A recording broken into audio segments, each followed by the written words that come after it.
Hello friends, எல்லாத்துக்கும் அஸ்ஸலாமு அலைக்கும். இன்றைக்கி நம்ம வீடியோவில் என்ன பார்க்க போகிறோன்னு பார்த்தீங்கன்னா, நம்ம வீட்டில் இருக்கக்கூடிய பல்லி கரப்பாம்பூச்சி எப்படி விரட்டுறதுங்கிறது இந்த டிப்ஸில் பார்க்கலாங்க. அது மட்டும் இல்லாமல் நம்ம வாங்கக்கூடிய பாலை காய்ச்சாமல் எப்படி வெண்ணெய் எடுக்குதுங்கிறது இந்த டிப்ஸில் பார்க்கலாம். இப்போ தான் நம்ம வீடியோவை முத பார்க்குறதுனா சேனலை மறக்காமல் சப்ஸ்கிரைப் பண்ணிக்கோங்க. வீடியோவுக்கு மறக்காமல் ஒரு லைக் போட்டுக்கோங்க. நீங்கள் போடக்கூடிய லைக் தான் எனக்கு அடுத்தடுத்து வீடியோ போடுறதுக்கு மோட்டிவேட்டாக இருக்கும். இப்போ வாங்க நம்ம வீடியோக்குள்ளே போகலாம். இப்போ நம்ம பார்க்கக்கூடிய முதல் டிப்ஸ் என்னன்னு பார்த்தீங்கன்னா, நம்ம வீட்டில் வெங்காயம் அதிகமாக வாங்கி வைக்கும்போது பார்த்திங்கன்னா ஒரு சில சமயங்களில் இந்த வெங்காயம்லாம் அழுகி போயிடும். அது மட்டும் இல்லாமல் நம்ம வெளியூர் போயிட்டு வந்து பார்க்கும்போது பார்த்திங்கன்னா அது யூஸ் இல்லாமல் இருக்கனால அந்த வெங்காயம் எல்லாமே அழுகி போயிடும். அது அழுகாமல் இருக்கிறதுக்கு என்ன டிப்ஸுங்கிறத அந்த வீடியோவில் பார்க்கலாங்க. இதுக்கு வந்து நான் கொஞ்சமாக அரிசி எடுத்திருக்கேன். இந்த அரிசியை நம்ம வாங்கி வச்சுருந்த வெங்காயத்து மேலே கொஞ்சமாக தூவி விடலாங்க. இதுக்கு வந்து வெங்காயத்துக்கு பேப்பர் ஒன்று அடியில் வச்சுட்டு அதுக்கப்புறம் நீங்கள் வெங்காயம் போட்டிங்கன்னு பார்த்தீங்கன்னா அந்த வெங்காயத்தில் இருக்கக்கூடிய ஈரங்களில் இந்த பேப்பர் வந்து உறிஞ்சிக்கும். ஸோ அதனால் வெங்காயம் கெட்டு போகாமல் இருக்கும். இந்த டிப்ஸை பிடிச்சிருந்தா நீங்கள் மறக்காமல் ட்ரை பண்ணி பாருங்கள். இப்போ அடுத்த டிப்ஸ் என்னென்னு பார்க்கலாம். தக்காளி நம்ம வாங்கி வச்சுருப்போம் பார்த்தீங்களா, மழை காலமாக இருந்தாலும் சரி வெயில் காலமாக இருந்தாலும் சரி ஒரு சில சமயங்களில் இந்த தக்காளியும் அழுகக்கூடும். அது அழுகாமல் இருக்க கெட்டு போகாமல் இருக்க என்ன செய்யலாம்னா தக்காளியை நல்லா வாஷ் பண்ணிக்கலாங்க. வாஷ் பண்ணிவிட்டு இந்த தக்காளி எல்லாத்தையும் நல்லா தண்ணி இல்லாமல் தொடச்சி எடுத்துக்கலாம். தொடச்சிட்டு இந்த தக்காளியோட காம்பு பகுதியில் வந்து கொஞ்சமாக நம்ம எண்ணெய் விட்டுக்கலாங்க. எந்த எண்ணெயாக இருந்தாலும் பரவாயில்ல, குக்கிங் ஆயிலாக இருந்தாலும் சரி தேங்காய் எண்ணெயாக இருந்தாலும் சரி ஊற்றிட்டு இந்த காம்பு பகுதியில் நல்லா வந்து நம்ம தேய்ச்சி விடுக்கலாம். இப்படி நம்ம தேய்ச்சி வைக்கும் போது பார்த்திங்கன்னா அந்த தக்காளி பழம் எப்போவுமே கெட்டே போகாதுங்க. தக்காளியை எப்போ வைக்கும் போதும் சரி ஒரு பேப்பரை விரிச்சிட்டு அது மேலே நம்ம தக்காளி வச்சோன்னு பார்த்திங்கன்னா தக்காளி வந்து கெட்டு போகாது. எப்போவுமே நம்ம தக்காளி வைக்கும் போது பார்த்திங்கன்னா அந்த காம்பு பகுதியை கீழவே வைக்கக்கூடாதுங்க. அப்படி வச்சோன்னு பார்த்திங்கன்னா தக்காளி வந்து சீக்கிரமாகவே கெட்டு போயிடும். நம்ம எண்ணெய் தடவி வச்சுருக்கோம் பார்த்திங்களா, அது வந்து மேலாகவும் நம்ம தக்காளி வச்சோன்னு பார்த்திங்கன்னா தக்காளி எவ்வளோ நாளாக இருந்தாலும் கெட்டே போகாதுங்க. நம்ம ஆயில் தடவி வைக்கிறனால பார்த்திங்கன்னா 10-15 நாளைக்கு தக்காளி கெட்டு போகாமல் அப்படியே இருக்குது. பிடிச்சிருந்தா ட்ரை பண்ணி பாருங்கள். இப்போ அடுத்த டிப்ஸ் என்னன்னு பார்க்கலாம்.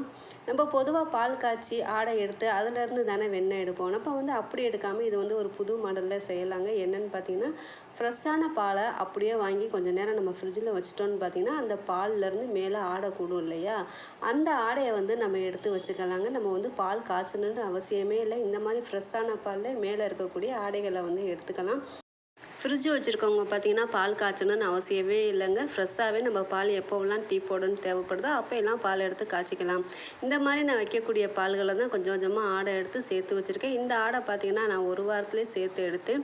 உங்களுக்கு இது பார்க்கும்போது பார்த்திங்கன்னா நல்லா ஒரு க்ரீமியாட்டம் இருக்கும். ஐஸ்கிரீம் எப்படி இருக்கும் பார்த்திங்களா, அந்த மாதிரி நல்லா க்ரீமியாட்டம் இருக்குங்க. இதை நம்ம என்ன செய்யலான்னு பார்த்திங்கன்னா ஒரு கிண்ணத்தில் வந்து இதை நம்ம ஊற்றிக்கலாம். ஊற்றிட்டு நம்ம ஸ்டவ்வை பற்ற வச்சு இதை வந்து இதில் காய்ச்சிக்கலாம். காய்ச்சும் போது பார்த்திங்கன்னா நல்லா பால் கொதிக்கணும்னு அவசியமே இல்லைங்க. லைட்டாக நமக்கு நுர பொங்கி வந்தாலே போதும். நுர பொங்குனது இந்த பாலை வந்து நம்ம கம்ப்ளீட்டாக ஆற வச்சிடலாங்க. ஆற வச்சுட்டு இதில் வந்து கொஞ்சமாக தயிர் ஊற்றி நம்ம உரம் ஊற்றி எடுத்து வச்சுக்கலாம். பாலை ஆறிடுச்சு. ஆறின பாலை பார்த்திங்கன்னா நல்லா மஞ்சள் மசேன்னு எவ்வளோ க்ரீமியாக இருக்குது பார்த்திங்களா, சூப்பராக இருக்குது. இதில் கொஞ்சமாக நம்ம வந்து தயிர் ஊற்றிக்கலாங்க. தயிர் ஊற்றிட்டு இதை நல்லா நம்ம உரைய வச்சு எடுத்துக்கலாம். உறைஞ்சதும் பார்த்திங்கன்னா பால் நல்லா கெட்டியாக க்ரீமியாட்டம் இருந்துச்சு. இதை நீங்கள் என்ன செய்யலான்னு பார்த்தீங்கன்னா ஒரு 10 நிமிஷம் ஃப்ரீசரில் வந்து வச்சிடலாங்க. எதுக்கு ஃப்ரீசரில் வைக்கிறதுன்னு பார்த்தீங்கன்னா ஜில்னஸாக நம்ம அடிக்கும்போது பார்த்திங்கன்னா அந்த வெண்ணெயெல்லாம் நமக்கு வந்து கையில் ஒட்டவே ஒட்டாது. ஸோ அதுக்கு தான் வந்து தயிரை வந்து ஒரு 10 நிமிஷம் ஃப்ரீசரில் வச்சுக்கலாம். ஃப்ரீசரில் வச்சுட்டு இதை நம்ம என்ன செய்யலான்னு பார்த்தீங்கன்னா ஒரு மிக்ஸி ஜாரில் இதை நம்ம எல்லாத்தையும் சேர்த்துக்கலாம். சேர்த்துட்டு இந்த கிண்ணத்தை கழுவி கொஞ்சமாக இதில் நம்ம வந்து தண்ணி ஊற்றிக்கலாங்க. ஊற்றிட்டு இதை நம்ம என்ன செய்யலான்னு பார்த்தீங்கன்னா மிக்சியில் வந்து நல்லா ஒரு பிளெண்ட் பண்ணிக்கலாம். பிளெண்ட் பண்ணிவிட்டு நம்ம எடுக்கும்போது பார்த்திங்கன்னா வெண்ணெய் சூப்பராக திரண்டு வந்துருக்கு பார்த்திங்களா. இந்த வெண்ணெயை நம்ம கையில் அப்படியே எடுத்தோன்னு பார்த்திங்கன்னா கையெல்லாம் பிசு பிசுன்னு ஒட்டிக்கும். இதுக்கு நம்ம என்ன செய்யலான்னு பார்த்தீங்கன்னா இதில் வந்து ஒரு 2 ஐஸ் க்யூப் வந்து நான் போடுறேங்க. இந்த ஐஸ் க்யூப் எதுக்கு போடுறோன்னு பார்த்தீங்கன்னா இந்த வெண்ணெய் நல்லா அப்படியே நம்ம கையில் ஒட்டாமல் நல்லா கெட்டியாக இருக்கும். அதுக்கு தான் இந்த வந்து ஒரு ஐஸ் க்யூப் போடுறது. ஐஸ் க்யூப் போட்டுட்டு ஒரு சுற்றி எடுக்கும்போது பார்த்திங்கன்னா இந்த வெண்ணெய் எடுக்கிறதுக்கு நமக்கு வந்து சூப்பராக இருக்குங்க. கையிலையும் ஒட்டவும் ஒட்டாது. இந்த வெண்ணெய் என்ன செய்யலான்னு பார்த்தீங்கன்னா அடுத்து ஒரு ஐஸ் வாட்டர் நம்ம போட்டு இதை வந்து நம்ம கழுவி எடுத்துக்கலாங்க. கழுவி எடுக்கும்போது பார்த்திங்கன்னா இந்த மோர் வந்து இந்த வெண்ணெயில் வரவே வராது. நமக்கு நெய் எடுக்கிறதுக்கும் பார்த்திங்கன்னா இந்த வெண்ணெய் வந்து சூப்பராக இருக்கும். நம்ம வெண்ணெய் சாப்பிட்றதுக்கும் பார்த்திங்கன்னா மோரோட வாசம் இல்லாமல் வெண்ணெய் நமக்கு சூப்பராக டேஸ்ட்டாக இருக்குங்க. அது மட்டும் இல்லாமல் நம்ம வந்து இதை மாதக்கணக்காக வந்து ஃப்ரீசரில் வச்சு ஸ்டோர் பண்ணிக்கலாம். இந்த டிப்ஸை எனக்கு யார் சொல்லி தந்தான்னு பார்த்தீங்கன்னா எங்கள் அக்கா தாங்க இந்த டிப்ஸை வந்து சொல்லி தந்தாங்க. இனிமேல் கொஞ்சமாக வாங்கக்கூடிய பால்கள்லையும் நம்ம வீட்டிலேயே சூப்பராக வெண்ணெய் எடுக்கலாம். பிடிச்சிருந்தா ட்ரை பண்ணி பாருங்கள். வீட்டு தோட்டோட திருகணி பார்த்திங்கன்னா அடிக்கடி லூஸ் ஆயிரும் இல்லையா? இந்த லூஸான திருகணியை நம்ம எப்படி வந்து டைட்டாக ஆக்கலாங்கிறத இந்த வீடியோவில் பார்க்கலாம். நான் வச்சுருக்க இந்த தோட்டோட திருகணி பார்த்திங்கன்னா ரொம்பவே லூஸ் ஆயிடுச்சு. இதை போடும்போது பார்த்திங்கன்னா கலண்டு கீழே விழுந்துருமோங்கிற பயமும் நமக்கு இருக்குது. இதை வந்து நம்ம எப்படி டைட் ஆக்கலான்னு பார்த்திங்கன்னா, நம்ம வீட்டில் இருக்கக்கூடிய வெள்ளைப்பூண்டு இருக்குது பார்த்திங்களா, அந்த வெள்ளைப்பூண்டோட தோலை உரிச்சிட்டு இந்த திருகணியை வந்து இதில் லைட்டாக குத்தி எடுக்கும்போது பார்த்திங்கன்னா இதில் இருக்க பிசுபிசுப்பு தன்மை இந்த திருகணிக்கு நல்ல ஒரு கிரிஃபாக கிடைக்குங்க. இந்த டிப்ஸை நீங்கள் ஃபாலோ பண்ணி பாருங்கள். நான் இதே மாதிரி செஞ்சு பார்த்தேன். எனக்கு வந்து சூப்பராக ஒர்க் அவுட் ஆச்சு.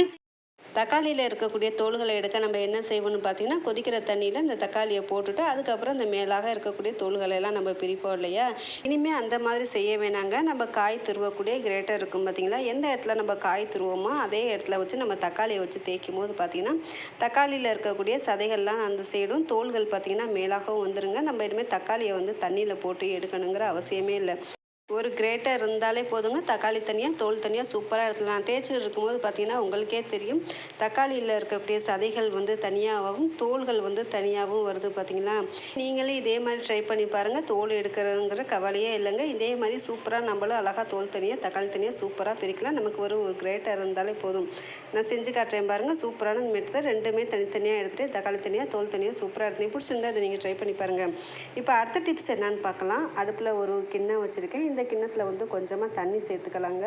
சேர்த்துட்டு நம்ம வீட்டில் இருக்கக்கூடிய வெங்காயத்தோல்கள் இருக்கும் பார்த்தீங்களா, அந்த வெங்காயத்தோல்களை இந்த தண்ணியில் போட்டு நல்லா கொதிக்க விட்டுக்கலாம். இதோட எசன்ஸ் வந்து இந்த தண்ணியில் வந்து நல்லா இறங்கணுங்க. அந்த அளவுக்கு தண்ணியை நல்லா கொதிக்க வச்சுட்டு ஸ்டவ்வை வந்து ஆஃப் பண்ணி வச்சிடலாம். வெந்துக்கிட்டு இருக்கும்போது பார்த்திங்கன்னா இந்த வெங்காயத்தில் இருக்கக்கூடிய எசன்ஸ் எல்லாமே இறங்கிடுச்சு. இப்போ என்ன செய்யலாம்னு பார்த்தீங்கன்னா, ஸ்டவ்வை வந்து நம்ம ஆஃப் பண்ணிடலாங்க. ஆஃப் பண்ணிவிட்டு இதை வந்து ஒரு அரை மணி நேரத்துக்கு அப்படியே வச்சிடலாம். அப்போ தான் இந்த தோல்களில் இருக்கக்கூடிய எசன்ஸ் எல்லாம் கம்ப்ளீட்டாக இறங்கிடும். இறங்கினதுக்கப்புறம் என்ன செய்யலாம்னு பார்த்தீங்கன்னா, இந்த தோல்கள்லாம் நம்ம வந்து எடுத்து வடித்து எடுத்துக்கலாங்க. இப்போ இந்த தண்ணியை பார்க்கும்போதே பார்த்திங்கன்னா உங்களுக்கு சூப்பரான ஒரு கலர் இருக்குது பார்த்தீங்களா? இது மேலே கொஞ்சமாக நம்ம வீட்டில் யூஸ் பண்ணக்கூடிய டால்கம் பவுடர் வந்து போட்டுக்கலாங்க.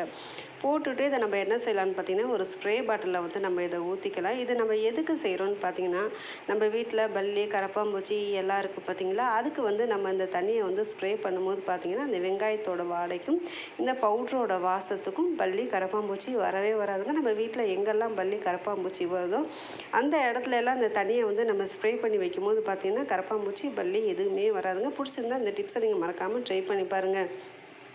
எனக்கு எங்கெல்லாம் கரப்பாம்பூச்சி பல்லி வருதோ அந்த இடத்துல எல்லாம் நான் வந்து ஸ்ப்ரே பண்ணுறேங்க. முக்கியமாக ஸ்டவ் கடியிலையும் நம்ம வச்சுருக்கக்கூடிய மளிகை ஜாமான்லேயும் அதிகமாக வரும் பார்த்திங்களா, அந்த இடத்துல வந்து அந்த தண்ணியை நான் ஸ்ப்ரே பண்ணிக்கிறேன். பிடிச்சிருந்தா இந்த டிப்ஸை நீங்கள் மறக்காமல் ட்ரை பண்ணி பாருங்கள். இவ்வளவு நேரம் என் வீடியோவை பொறுமையாக பார்த்தவங்க எல்லாத்துக்கும் ரொம்ப ரொம்ப தேங்க்ஸ். தேங்க்யூ ஃபார் வாட்சிங். அஸ்ஸலாமு அலைக்கும்.